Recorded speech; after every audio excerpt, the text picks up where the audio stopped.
क्या आपने कभी सोचा है कि कुछ धार्मिक परंपराओं में प्याज और लहसुन को तामसिक या राक्षसी भोजन क्यों कहा जाता है?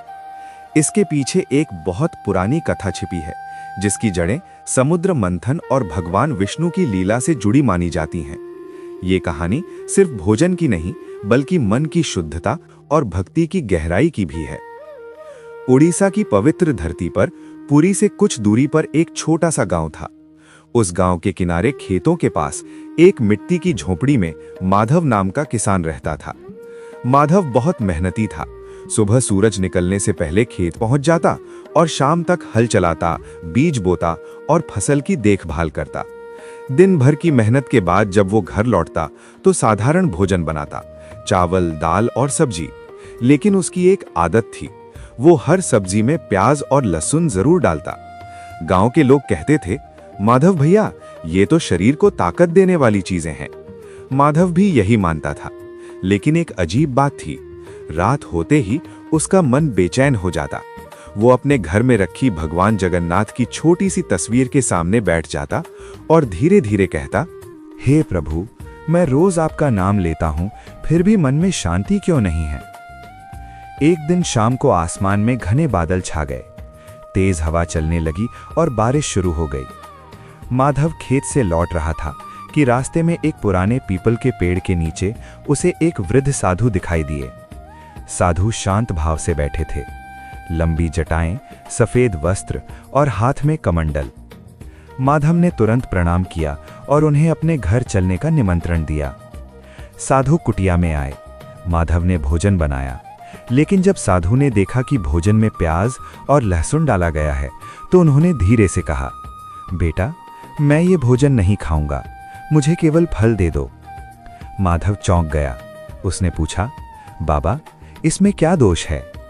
साधु ने कहा, दोष नहीं, एक पुरानी कथा का रहस्य है। फिर उन्होंने माधव को समुद्र मंथन की कथा सुनाई। जब देवता और असुर अमृत प्राप्त करने के लिए समुद्र मंथन कर रहे थे, तब अंत में अमृत का कलश निकला। भगवान विष्णु ने मोहिनी रूप धारण कर अमृत बांटना शुरू किया। लेकिन एक असुर, जिसका नाम स्वरभानु था, चालाकी से देवताओं की पंक्ति में बैठ गया और अमृत पी लिया। सूर्य और चंद्र ने उसे पहचान लिया। तुरंत भगवान विष्णु ने सुदर्शन चक्र चलाया और उसका सिर शरीर से अलग कर दिया।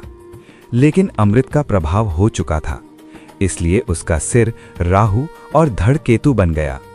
कथा के अनुसार जब उसका शरीर अलग हुआ तो उसके रक्त की कुछ बूंदें धरती पर गिरी। जहां वे गिरी, वहां से दो पौधे उगे, प्याज और लहसुन। कहा जाता है कि अमृत के कारण उनमें औषधीय गुण आए, लेकिन असुर के रक्त के कारण उनमें तामसिक ऊर्जा भी मानी गई।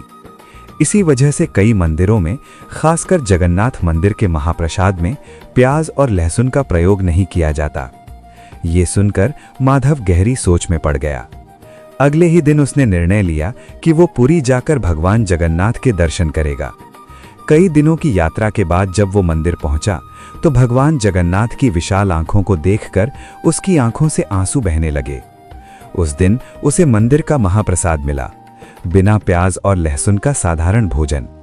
लेकिन जैसे ही उसने पहला कौर खाया, उसके मन में एक गहरी शांति उतर आई। उस दिन के बाद माधव ने अपना जीवन बदल दिया। उसने सात्विक भोजन अपनाया, मन से भगवान का स्मरण किया और उसका जीवन धीरे धीरे शांत और सुखी होने लगा। कहानी हमें ये नहीं सिखाती कि कौन सा भोजन सही है या गलत। ये हमें याद दिलाती है कि भक्ति के मार्ग पर मन की शुद्धता सबसे महत्वपूर्ण है। और यही संदेश भगवान जगन्नाथ की परंपरा में भी मिलता है। सादा जीवन, शुद्ध भोजन और सच्ची भक्ति। और प्रभु के प्रति सच्चा प्रेम, यही वो मार्ग है जो इंसान को भीतर से शांत करता है।